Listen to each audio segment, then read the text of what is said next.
Good evening, all of you. I am Parikshit Pandey.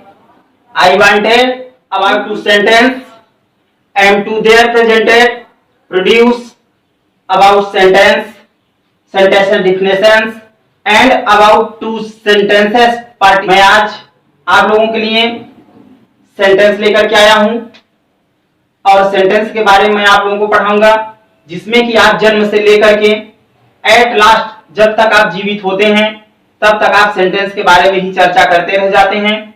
लेकिन आप लोगों को ये नहीं पता होता कि हम किस सेंटेंस के बारे में किसी पर्सन से बात कर रहे हैं, किस सेंटेंस में बात कर रहे हैं, आपको ये तरीका पता नहीं होता है। लेकिन ध्यान रखना, सेंटेंस जो है आपका आर द कंपटीशंस लेवल सभी कंपटीशन के लिए है। क्लास जैसे कि आप क्लास 1 से पढ़ना स्टार्ट करते हैं तो वहां से भी आपको सेंटेंसेस की जरूरत पड़ती है, बट आप छोटे होते हैं, आपको ये नहीं पता चलता कि हम क्या बोल रहे हैं। समझ पा रहे हैं आप सब? तो मैं आपके लिए लेकर के आया हूं आज सेंटेंस। तो सेंटेंस ध्यान रखना, सेंटेंस बच्चों जो सेंटेंस होता है, सेंटेंस मीन्स होता है वाक्य। हिंदी में इसे कहते हैं वाक्य। क्या कहते हैं? वाक्य। तो हम चर्चा करते हैं सेंटेंस के बारे में कि सेंटेंस कैसे बना है। ठीक है, सेंटेंस की उत्पत्ति कैसे, डिफिनेशन क्या आती है, डिफिनेशन। तो सेंटेंस की जो डिफिनेशन होती है वो क्या है, इसके बारे में हम आपको बताते हैं। ध्यान रखना, इसे इंग्लिश में कहा जाता है a group of words, a group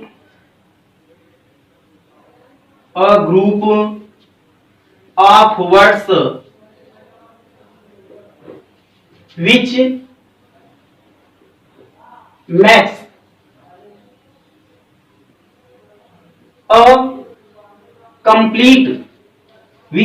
a complete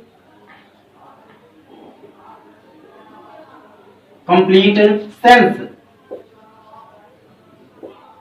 is called a sentence. Is called a sentence. A group of words. A group of words. A group means खुद है एक समूह। Of means का, words means शब्दों का एक ऐसा समूह which means जिसका makes a complete, makes means बनाता है या पूरा होता है, कंप्लीट मीन्स पूरा, मिक्स मीन्स बनाता है, सेंस मीन्स भाव, अर्थात जिसका पूर्ण अर्थ हो, इज कॉल्ड पुकारा जाता है या कहा जाता है क्या, ए सेंटेंस, एक वाक्य। मतलब दो या दो से अधिक शब्दों का ऐसा समूह जिसका पूर्ण अर्थ हो वो क्या कहलाता है, वो वाक्य कहलाता है। जिसमें एक सब्जेक्ट और एक फाइनाइट वर्ब अवश्य हो, इसी को कहा जा सकता है बच्चों। अथवा इसकी और भी सारी डिफिनेशंस होती हैं, तो अथवा में ध्यान रखिए, इसको कहते हैं a group of words,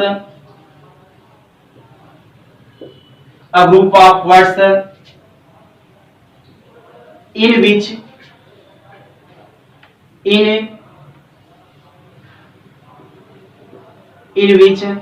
the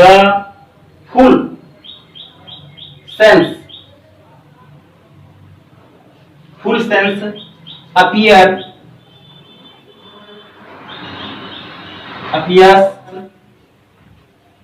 is called sentence.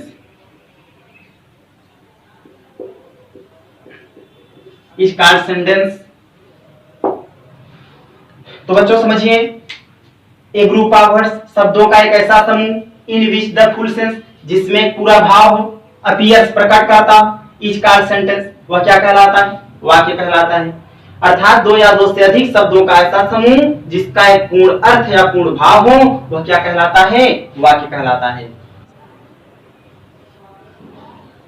Which is required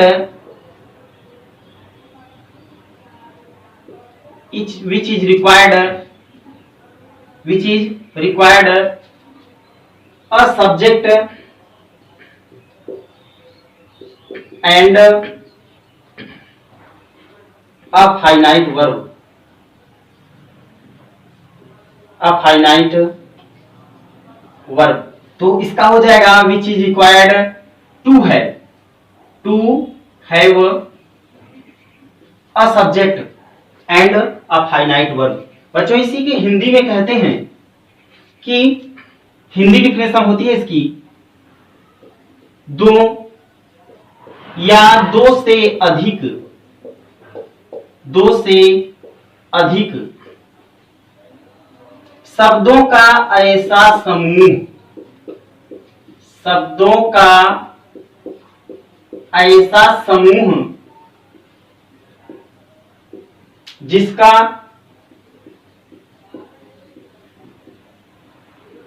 जिसका पूर्ण अर्थ हो, जिसका पूर्ण अर्थ हो, पूर्ण अर्थ हो, वाक्य कहलाता है, वाक्य कहलाता है। जिसमें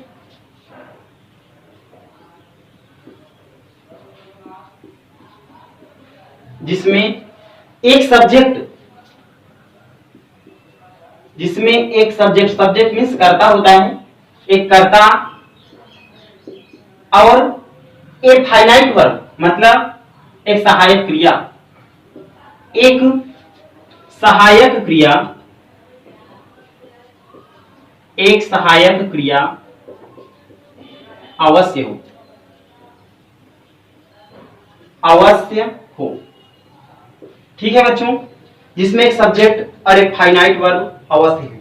मैं एग्जांपल लेता हूं, जैसे आपका एग्जांपल होता है हिंदी में पहले लेता हूं, फिर आपको उसे इंग्लिश में समझाता हूं। ठीक है, जैसे जैसे जैसे शिक्षक ने शिक्षक ने शिक्षक ने मुझे मुझे एक एक कलम दिया है। शिक्षक ने मुझे कलम, तो साथियों शिक्षक ने मुझे कलम दिया। ध्यान रखना में ये जो वाक्य है सबसे पहले देखो ये आपका टेंस दिया, दिया है नहीं लगा है, यदि अगर है होता तो आपका हो जाता प्रेजेंट परफेक्ट। दिया लगा है, सिर्फ दिया, दिया पास्ट इंडेफिनिट पे पहुंच जाएगा। ठीक है, तो शिक्षक ने मुझे कलम दिया, तो इसको सबसे पहले सब्जेक्ट जो है आपका इसमें शिक्षक है, तो शिक्षक जो है सब्जेक्ट है, इसी को लिखेंगे द टीचर, द टीचर। ए आपका पास्ट इंडेफिनिट है, पास्ट इंडेफिनिट में क्रिया की सेकंड फॉर्म लगती है। तो बच्चों ध्यान रखना मैंने भी कहा था जिसमें जिसमें एक कर्ता और एक सहायक क्रिया, तो सहायक क्रिया या मेन वर्ब मुख्य क्रिया, तो इसमें देना जो है ना ये आपकी फाइनाइट वर्ब है। कौन सी फाइनाइट वर्ब है, तो ये फाइनाइट जो है वर्ब की सेकंड फॉर्म लगेगी the teacher gave a pen. Translation हमेशा पीछे से होता है, गेव अ पेन किसको दिया, मुझे, टू मी, टू मी, समझ गए। तो the teacher gave a pen to me, तो इसमें जो ये आपका द टीचर है ये आपका सब्जेक्ट है, समझ पा रहे हैं, ये सब्जेक्ट है। और जो इसमें ये गेव है ये आपकी फाइनाइट वर्ब है। क्या है, फाइनाइट वर्ब। ठीक है बच्चों, समझ में आया। मैं आगे रहा आपका सेंटेंस, तो सेंटेंस मैंने क्या बताया कि दो या दो से अधिक शब्दों का ऐसा समूह जिसका पूर्ण अर्थ हो क्या कहलाता है, वाक्य कहलाता है। और एक बात मैंने ये भी बताया, इसकी डिफिनेशन मैंने आपको बताया, a group of words which makes a complete sense is called a sentence. मैंने दूसरी भी डिफिनेशन आपको बताया, a group of words in which the full sense appear is called sentence. जिसमें एक सब्जेक्ट और एक फाइनाइट वर्ब की जरूरत होती है, तो भी मैंने आपको नीचे की ओर बता दिया। ठीक है, अब सेंटेंस के पार्ट पर चलते हैं। सेंटेंस मुख्यतः 5 प्रकार के होते हैं। There are presented 5 types of. सबसे पहले हेडिंग डालेंगे काइंड्स ऑफ सेंटेंसेस। ठीक है साथियों, काइंड्स ऑफ सेंटेंसेस। तो यहां पर सेंटेंस कितने प्रकार के होते हैं? 5 प्रकार के। There are 5 types of sentences.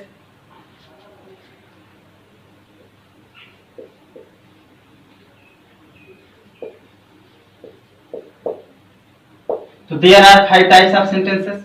तो जो आप सेंटेंस होता है वो मुख्यतः कितने प्रकार के होते हैं? 5 प्रकार के होते हैं। तो सबसे पहला जो आपका होता है assertive sentence. Assertive sentence, assertive sentence, assertive sentence को कहा जाता है कथनात्मक वाक्य। कथनात्मक, कथनात्मक वाक्य। फिर आपका सेकंड नंबर आता है interrogative sentence.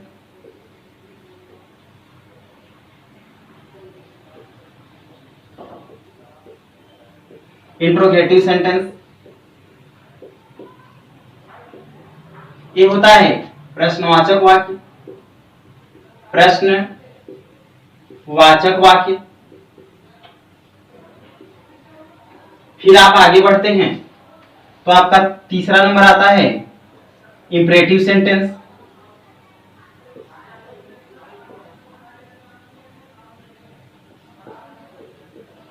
Imperative sentence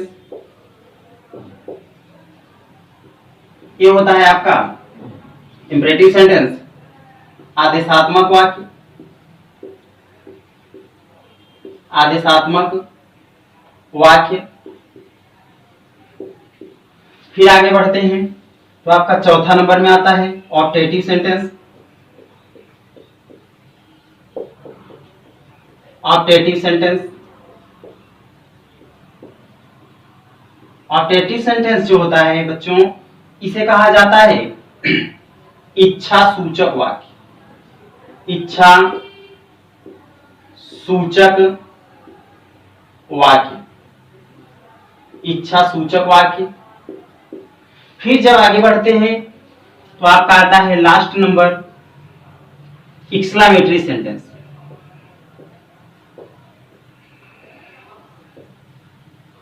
exclamatory sentence.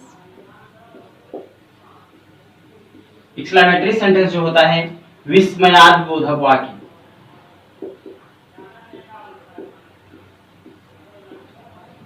विस्मयादि बोधक वाक्य। तो ये बच्चों याद के रहे सेंटेंस 5 प्रकार के। कौन कौन सा?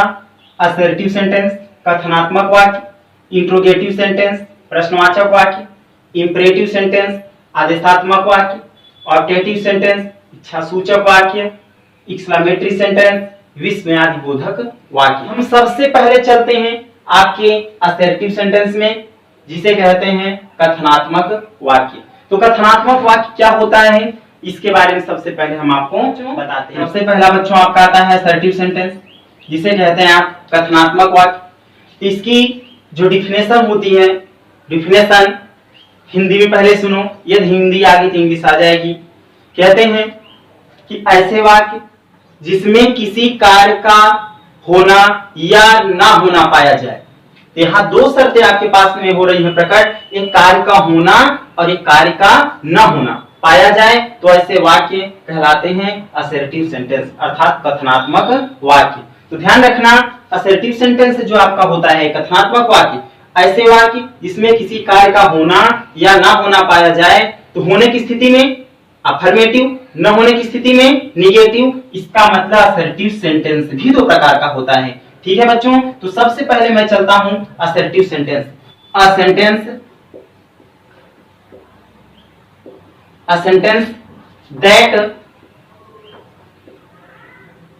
a sentence that makes a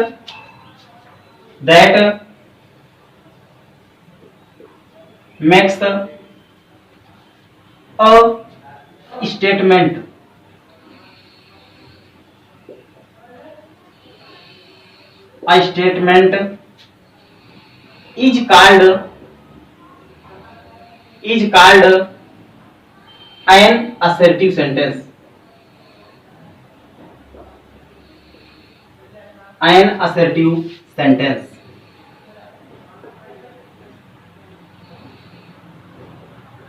N assertive sentence. ध्यान रखना बच्चों, इसकी हिंदी होती है ऐसे वाक्य, ऐसे वाक्य जिसमें, ऐसे वाक्य जिसमें किसी कार्य का, किसी कार्य का होना या ना होना पाया जाए, होना या ना होना पाया जाए,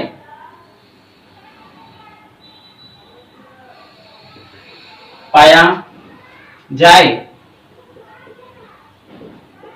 तो ऐसे वाक्य, तो ऐसे वाक्य, ऐसे वाक्य असर्टिव सेंटेंस या ऐसे वाक्य कथनात्मक वाक्य कहलाते हैं। कथनात्मक, कथनात्मक वाक्य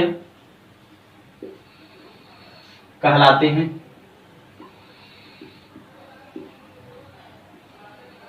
कथनात्मक वाक्य कहलाते हैं। बच्चों आप लोगों को लग रहा होगा कि यहाँ डिफिनेशन लिखे हैं सेंटेंस, एक वाक्य, दैट मीन्स जो, मिक्स मीन्स देता है, स्टेंट मीन्स एक कथन, is called an assertive sentence.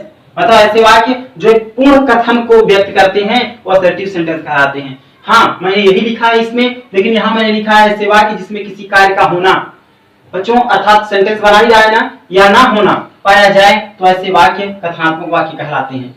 ठीक। There are two types, there are two types of assertive sentence.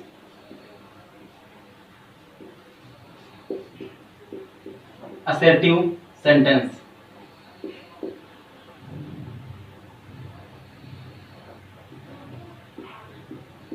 ठीक है। तो यहां पे जो आपका असर्टिव सेंटेंस है, असर्टिव सेंटेंस है, एक मुख्यतया दो प्रकार के होते हैं। सबसे पहले बच्चों आपका होता है अफर्मेटिव सेंटेंस।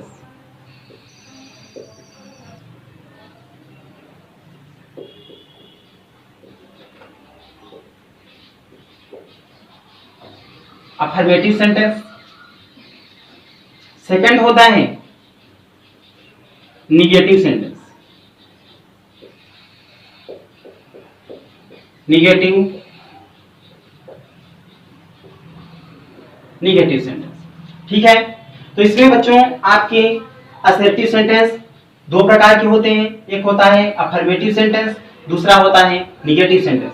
अफर्मेटिव सेंटेंस साधारण वाक्य, निगेटिव सेंटेंस नकारात्मक वाक्य। तो बच्चों होने की स्थिति में अफर्मेटिव, ना होने की स्थिति में affirmative sentence.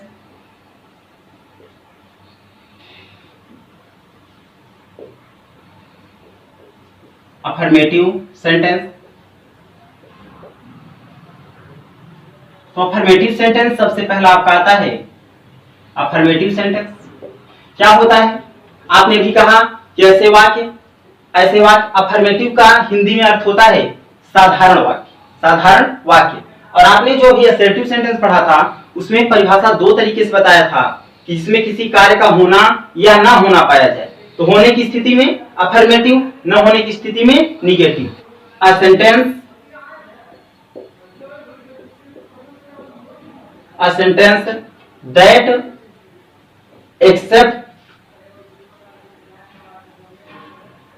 accepts some things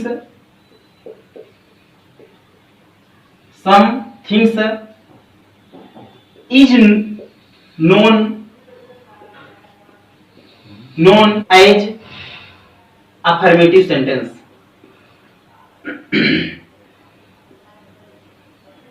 affirmative sentence, affirmative sentence, ठीक है बच्चों। इसका मैं हिंदी भी लिख दे रहा हूं, ऐसे वाक्य, ऐसे वाक्य जिसमें ऐसे वाक्य जिसमें किसी कार्य का, जिसमें किसी कार्य का होना, जिसमें किसी कार्य का होना पाया जाता है या पाया जाए, तो ऐसे वाक्य जिसमें किसी कार्य का होना पाया जाए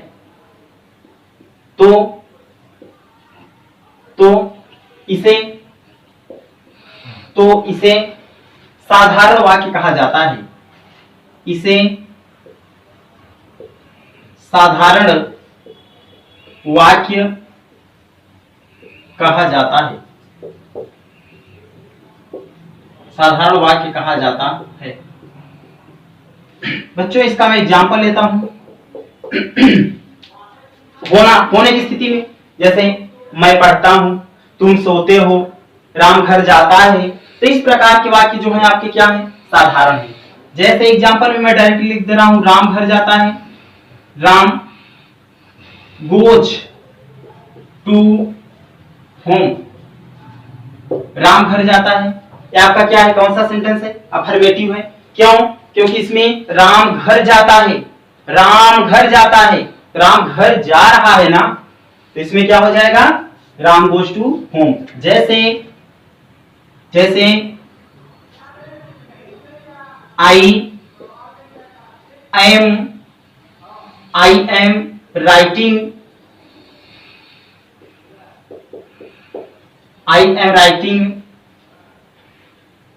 एन इसे, ठीक है। इसमें मैं पत्र लिख रहा हूं, होने की स्थिति है, तो होने की स्थिति में क्या होता है, ये आपका हो गया कौन सा बच्चों, अफर्मेटिव सेंटेंस, ठीक है। निगेटिव सेंटेंस क्या आता है, निगेटिव सेंटेंस। निगेटिव सेंटेंस को हिंदी में कहा जाता है नकारात्मक वाक्य। नकारात्मक वाक्य मतलब जिसमें किसी कार्य का न होना पाया जाए, जिसमें किसी कार्य का न होना पाया जाए, उसे क्या कहते हैं, नकारात्मक वाक्य कहते हैं। इसमें नहीं या कभी नहीं शब्द लगा हुआ होता है। समझ पा रहे हैं आप लोग, इसमें नहीं या कभी नहीं शब्द लगा हुआ होता है। A sentence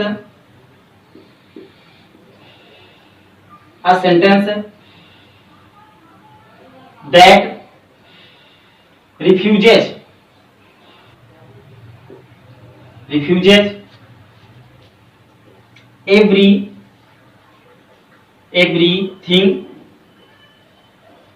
everything is known as negative sentence।